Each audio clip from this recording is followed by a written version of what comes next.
Hey, Shalom, Akim. Yahawashi, Barak. Hey, can y'all brothers let me know if you can hear me, man?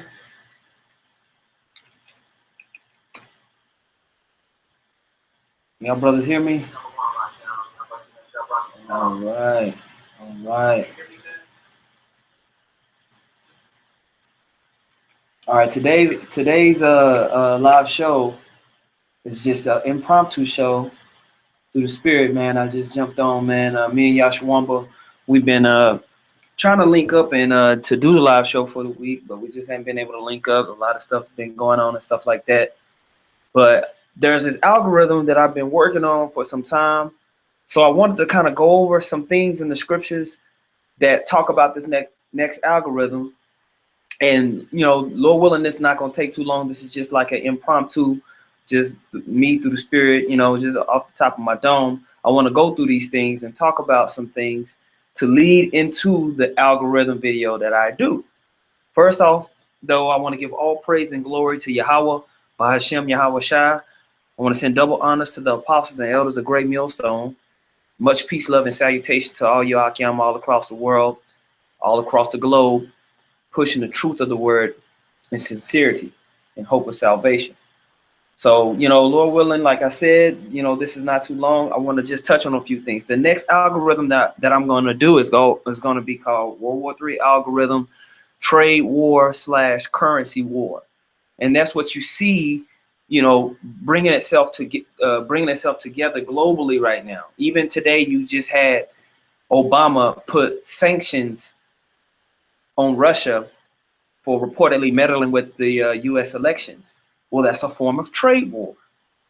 That's a form of trade war. That's the beginnings of trade war. When you saw the QE that happened, when they started to do the quantitative easing all across the globe for all the bad debt and bad loans, that was the U.S. committing trade war by devaluing its own currency, by flooding the markets with more dollar bills. That was a form of trade war back in 2008, back in 2011, when they started to do all that. Now you've seen China's response when they devalued their currency, okay? These little currency wars / trade wars always lead into actual war, and that's what we see coming together. So today I want to just briefly talk about this, go over this, and so this helps brothers get more of an understanding when we look at these things geopolitically and put it up against the scriptures and try to get an understanding of what the prophecies are saying and map it out, okay? Now, for brothers that have a hard time following all of this stuff, they have a hard time understanding what the hell Esau is talking about. You have to remember that language, words, is the chief way Esau controls the world, man. Because when words are ideas, words are the expressions of ideas. If you can control the words, you can control the ideas. If you can control the ideas, you can control everything. So when you're looking out at Esau's diplomacy and these, well, he's gonna pass this bill and this legislation and this and that, and how you got to sign all this fucking paperwork just to wipe your ass. It's all for control. Okay. One good place to go, if you brothers can see this, you can type into YouTube Khan Academy. And like this, for example, I put Khan Academy currency exchange. And when you go to this guy's page, he has a laundry list of all different types of economic finance topics where he just simply breaks stuff down with visuals, and it can give you a good understanding of the things that you hear on TV. Okay? I'm not going to, we're not going to watch all that, but this is just for you brothers information. If y'all want to come and maybe you want to learn about, like I said, look right here, currency effect on trade. That's a good video to watch, okay? So when you listen to all this stuff happening on the news, you can have a more full understanding of what the hell they're talking about, okay? And then when you understand that stuff, you always can find this stuff in the scriptures, okay? You can always find this stuff in the scriptures, okay? And that's what we're going to talk about today. We're going to talk about trade wars that are in the scriptures. All right. So first, let's go to Wikipedia and get a simple understanding of trade war. Trade war. It says a trade war refers to two or more states raising or creating tariffs on other trade barriers on each other in retaliation for other trade barriers. Increased protection causes both nations' output compositions to move toward their autarky position. Some economists would agree that certain economic protections are most costly than others because they may be more likely to trigger a trade war. For example, if a country were to raise tariffs, this is what Trump said he was going to do to China. He said he was going to put a tariff on Chinese goods. This is to encourage people to buy U.S. made products. Okay. It says, for example, if a country were to raise tariffs, then a second country in retaliation may similarly raise tariffs. All right. But an increase in, for example, subsidies may be difficult to retaliate against by a foreign country. Okay. Now, look right here. What is related? It says also see trade sanctions, economic sanctions, okay, currency war. All these things go hand in hand. Okay. Ain't nothing new under the sun. Ecclesiastes chapter 1, verse 9. The thing that have been, it is that which shall be. And that which is done is that which shall be done. And there is no new thing under the sun. There ain't nothing new under the sun, man. These same trade wars, and when the nation of Israel was coming into the land of Canaan, there was several nations that wouldn't allow us to pass through. You had the nation of Edom, you had the Amorites, and we had resistance from the Moabites. Okay? Why? Why were these places so heavily guarded to where we had to get permission to come through? There were sanctions on the nation of Israel being able to even pass and trade through that land. Okay? There's a reason for all these things. All right. First, let's pull it out. Let's get Deuteronomy. All right. Let's get Deuteronomy chapter 2, verse 20. Let me see. Oh yeah, start at 19 just to get the point. This is what the Lord says. We're gonna start at 17. That the Lord spake unto me, saying, Thou art to pass over through Ar, the coast of Moab, this day. And when thou comest nigh over against the children of Ammon, distress them not, nor meddle with them. For I will not give thee of the land of the children of Ammon any possession, because I have given it unto the children of Lot for a possession. There also was accounted a land of giants. Giants dwelt therein in old time, and the Ammonites called them Zamzummims, a people great and many and tall as the Anakims. But the Lord destroyed them before them, and they succeeded them and dwelt in their stead. So the Ammonites destroyed them and took over that land, and he gave that land because of Lot. He gave that to the Ammonites. Okay, verse 22. As he did to the children of Esau, who dwelt in Seir, when he destroyed the Horims from before them, because the Horites had lived there, and Esau came and took down those Horites. Okay. And they succeeded them and dwelt in their stead even unto this day. And the Avims, which dwelt in Hazarim, even unto Azad, the Kaptorims, and came forth out of Kaptor, destroyed them and dwelt in their stead. Rise ye up, take your journey, pass over the river Arnon. Behold, I have given into thine hand Shihon, the Amorite, king of Heshbon, and his land. Begin to possess it and contend with him in battle. This day will I begin to put the dread of thee and fear of thee upon the nations that are under the whole heaven, who shall hear report of thee and shall tremble and be in anguish because of thee. Why? Because the chariots of the Most High was helping the Israelites come and destroy these nations. And at that time, these nations were very powerful and rich.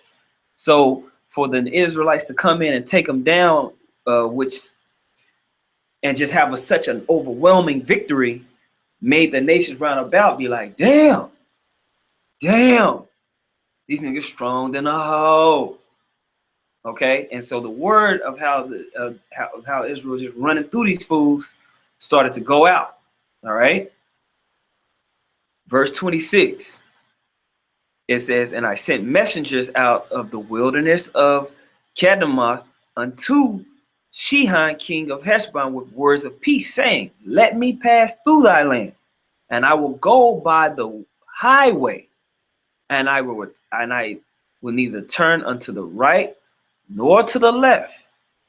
Thou shalt sell me meat for money, that I may eat, and give me water for money, that I may drink. Only I will pass through on my feet. As the okay, so the Israelites, look, we'll pay for any food, we'll pay our way. We just need to pass. We just want to pass through this highway. Why? Because that highway had already been etched out in the land, and it was easy to go over.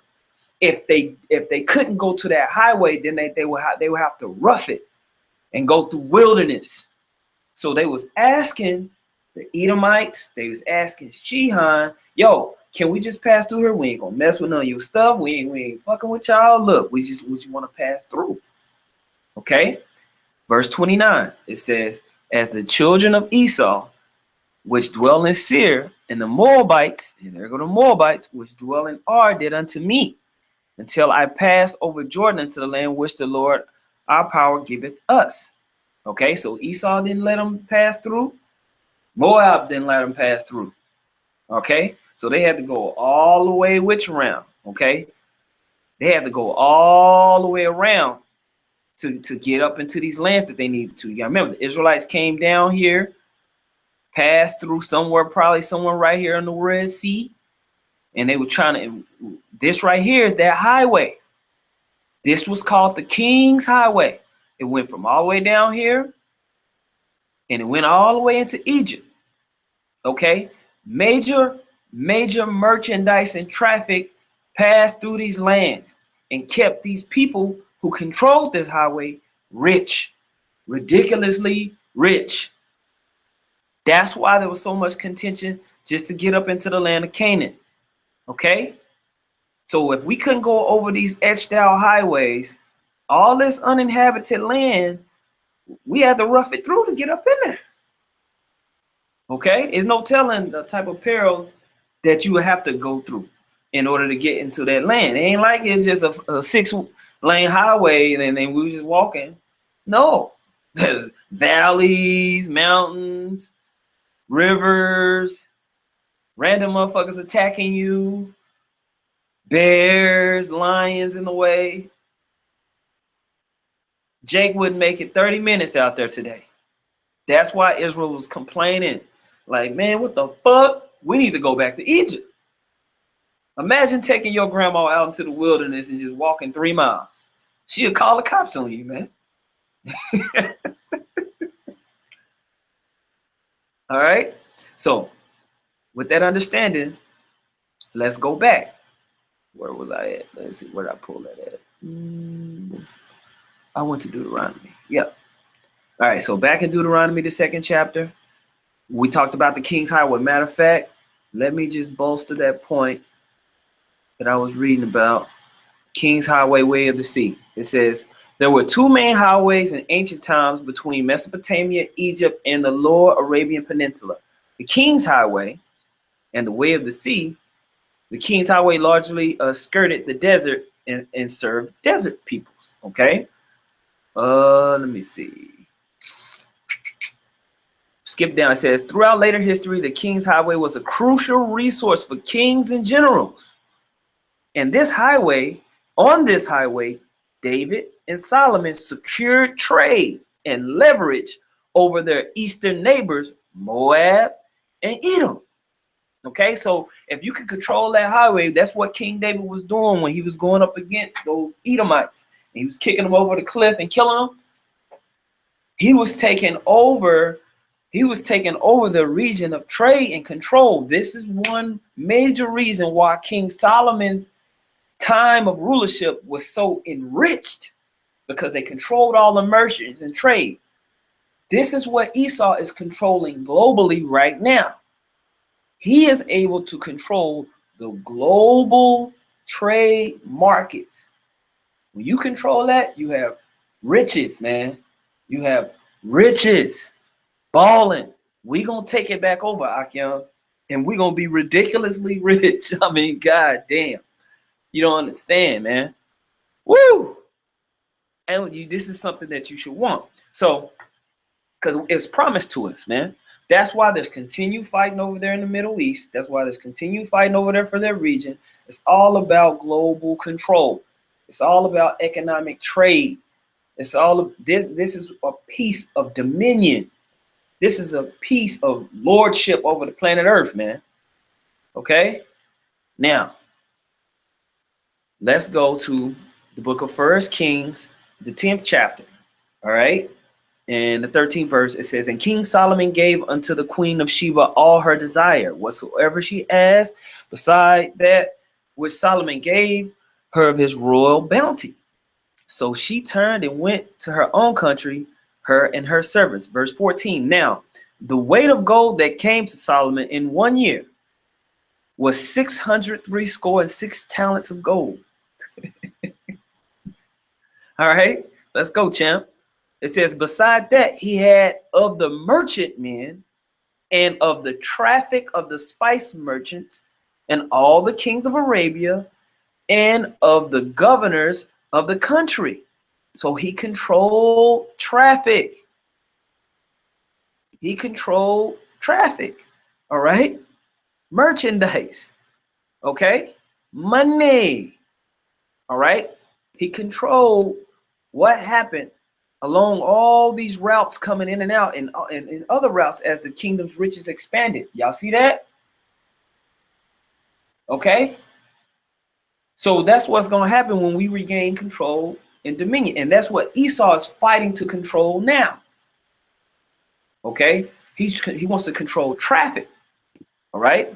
Like I always read here in Ezekiel, the 24th chapter, 28th chapter, and the 4th verse, it says, with thy wisdom and with thine understanding, thou hast gotten thee riches and hast gotten gold and silver into thy treasures. By thy great wisdom and by thy traffic, thou hast increased thy riches, and thy heart is lifted up because of thy riches. Okay? Because what moves everything across the world? What is the fuel of the economy? Literally, it is oil, petroleum. Okay? So all these goods that are being made, all these pieces of merchandise that are being produced, in order for them to be shipped from one area of the country to another area of the country, you need oil. In order to get oil, the petrodollar, you have to have U.S. currency in order to buy the oil, the proper oil that you need in order to globally trade. That's going to make you rich because you control the traffic. Okay? Now, what happens when that currency is taken down? The way that you buy these goods and services is going to have to be reestablished. Okay? Once that's we are going to be the ones that reestablish it. Okay? That's what's promised to us. So our currency, so our monies, our economy is going to flourish because everybody's going to need what we giving out in order to move around. Okay? That's what Esau's controlling now, man. He's controlling how people deal across the planet Earth. That shit is hella important. Okay, let's go back to what scripture I want. Oh yeah, this is a good one. Numbers chapter 21 verse.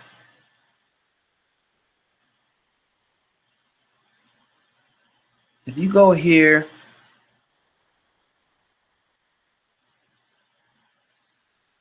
right.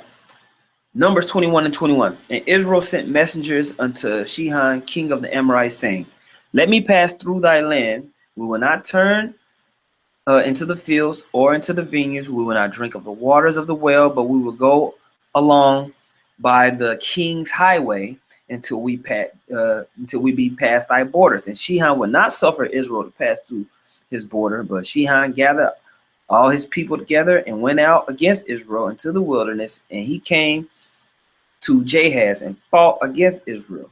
And Israel smote him with the edge of the sword and possessed the land from Arnon unto Jabbok, even unto the children of Ammon, to the border of the children, for the border of the children of Ammon was strong. Okay, so the Most High expanded our kingdom unto the border of Ammon over there. Okay, and Israel took all these cities, and Israel dwelt in the cities of the Amorites in Heshbon, and in all the villages thereof. For Heshbon was a city of Shihon, the king of the Amorites, and who had fought against the former king of Moab and taken all his land out of his hand, even Arnon. That's why Shihon was on, because he ended up taking down the king of Moab and controlling the king's highway. Okay? And just like I said, there's nothing new under the sun. It's spiritual, because when you look at merchandise and trade, who are the top two people who are controlling merchandise and trade even unto this day? You have the Moabites, the Chinese, so-called Chinese, and then you have Esau. Okay? Controlling traffic that's going all the way down through here, man. Controlling all of that, man. Because this right here is where Esau was at, and then right here is where Moab is at, man. All right? So even now, when you look at the global markets and you transition what you understand from the scriptures unto today, you can see how ain't nothing new under the sun. Ain't nothing new under the sun, man. Most High gonna make these people fight, okay? This right here is an amazing Bible timeline. It's something that I was just reading. It said Moab played an important role on the King's Highway. The King's Highway was a trade route joining Egypt to Mesopotamia, Syria, and Anatolia. Its position along this route benefited its people economically. Okay? Trade wars are going to lead to real wars. People want to control these regions so they can control traffic and merchandise. All right? This is the reason why all these nations are going to be coming together in the Valley of Jehoshaphat. All right? It's to control how traffic is moved economically across the world, man. All right? Geoeconomically. All right? But ain't nothing new under the sun. This is just a process of the Most High moving nations roundabout. Okay? And getting what he want out of the people, man. Most High's bad. All right? So now, when we look at China and what it's doing now, this is what we're gonna try to understand when we go into the algorithm video, Lord willing, that I post up later on, either this week or early next week, man. The new Silk Road is being built through China. Well, the East, U.S., I'm sorry, the West, the U.S. and Europe want to have a foothold against the East. China, Russia, Iran, Syria, and its allies, man. All right. But what is it all? Where is the epicenter? Where is the brain of the economic value of the world? It's right here. It's right here. This is where everything links up, man. Control over this region of the planet Earth, man. This is the epicenter of global communication, because economics pushes communication between all the nations. All right. It controls all that. And Israel, the nation of Israel, is the epicenter of all that. And we are supposed to be the ones that are guiding that through the spirit of Yahawashi and Yahawashi. All right. And it's going to cause the whole planet to flourish under our hand. Okay. But what the Most High is doing now, and, you know, we go through all these scriptures all the time, and he's setting this up, man. He's setting it up where they coming down to the Valley of Jehoshaphat. Okay. Now, I want to get a couple more points real quick, man, and then we'll get up off of here. I want to go King's Highway in the Bible, and I'm gonna skip down. Yeah. Well, you know what? Let's just read it. The King's Highway, or Deresh Hamalek, was referred to in the book of Numbers. Boom, it got the scriptures. Where it's related that the Israelites in their Exodus journey needed to use the road. They had left from Kadesh and requested right away across from King Edom, but were refused passage. He vowed that he would attack them if they used the road. They even offered to pay for any water for their cattle drink. Still, King Edom refused their passage and advanced against them with a large and heavily armed force. After making a detour and coming to the Transjordan area between River Arnon and River Jabbok, they directed the same request to Shihan, the Amorite king. And for the second time, on the same road, they were denied passage, and King Shihan engaged them in battle at Jahaz. And they won that battle by the edge of the sword, a close call. As a result, they gained control in that land and to the north of it. The tribes of Manasseh, Gad, and Reuben subsequently settled those territories. Many of the wars of the Israelites against the kingdoms of the Transjordan highlands during the period of the kingdom of Israel were probably fought, at least in part, over control of the highway. And it's still the same way even unto this day. Ain't nothing changed. Ain't nothing new under the sun. Okay, I hope this is making sense, Akian, man, because I'm putting all this together to lead into going into trade wars, like really going into it on that on this algorithm video. Okay, let's get something real quick.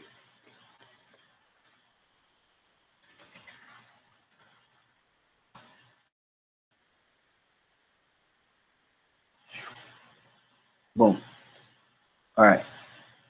Revelation chapter 18, verse 9, it says, "And the kings of the earth who have committed fornication and lived deliciously with her shall bewail her and lament for her, when they shall see the smoke of her burning, standing afar off for the fear of her torment, saying, Alas, alas, that great city Babylon, that mighty city, for in 1 hour is thy judgment come."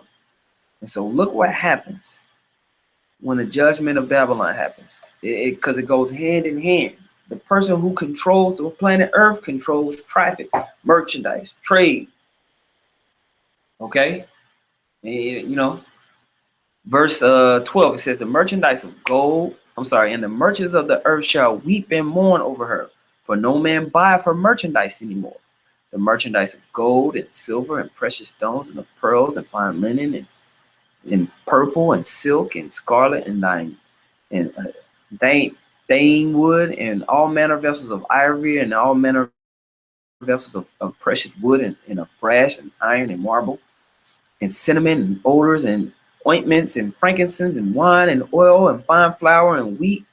This right here, man, is the economy, man, that's gonna be cut off, man. All right. And what the engine of the current economy is the dollar. That's how our people are having the trust to trade amongst one another. Another system is being brought up to oppose the current traffic system. It's gonna make a world war, and it's happening right in front of our faces, man. See the sanctions that Obama just put out on Russia? This is just provocation. Then you see the scripture where it says,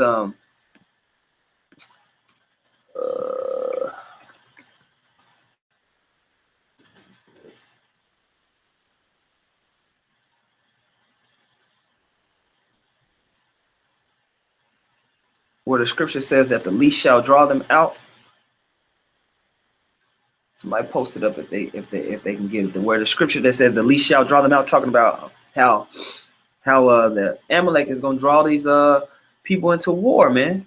And so now they having these this resolution put out there, and really it's just them talking. Basically, they're acknowledging the fact that the state of Israel is fucking with everybody, man. Over the course of the last 30 years, man, they've been terrorizing everybody. They're like, look, man, you constantly expanding in this region, causing more and more conflict. You indiscriminately bombing people. Okay? You're a problem, bro. You're doing too much. And it's a spirit that message is being pushed, and really because they just got Obama poking at the state of Israel just to ferment more and more chaos and war in that region. Okay,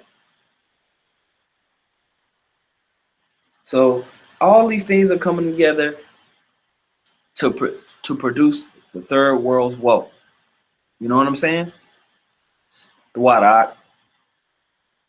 Jeremiah 49:20 says, "Therefore hear the counsel of the Lord that have taken that have taken against Edom, and his purposes that he have purposed against the inhabitants of Teman. Surely the least of the flock shall draw them out. Surely he shall make their habitations desolate with them." Okay, so everything is just being built together, put together for war, man. And one key part of it, one part of that algorithm, one piece of the Most High's design to make this happen is trade war. Okay. So, I hope that wasn't too long-winded for you brothers, man. I just wanted to go into that. I encourage you brothers to go read about Shihan, go read about the King's Highway, go read about that trade in those time, man, because what you see going on globally now is nothing but a more technological, process of the same thing, man. It's just Esau using all his shit, to control world trade. And one part that he had to do, which is this is a whole nother sit down, is how he removed the landmark, how Esau was able to sneak up in all these countries. Because even when you read about the land of Petra, you read about the Nephites coming in there and taking over that region once Esau kind of got scattered. Okay, after King David had beat his ass,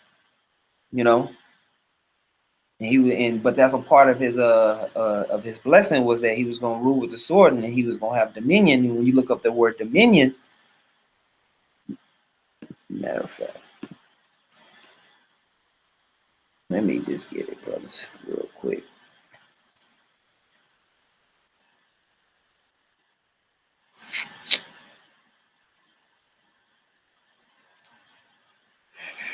All right. Genesis 27:40. And by thy sword shalt thou live, and shalt serve thy brother. And it shall come to pass, when thou shalt have the dominion, thou shalt break his yoke from off thy neck. You look up this word dominion.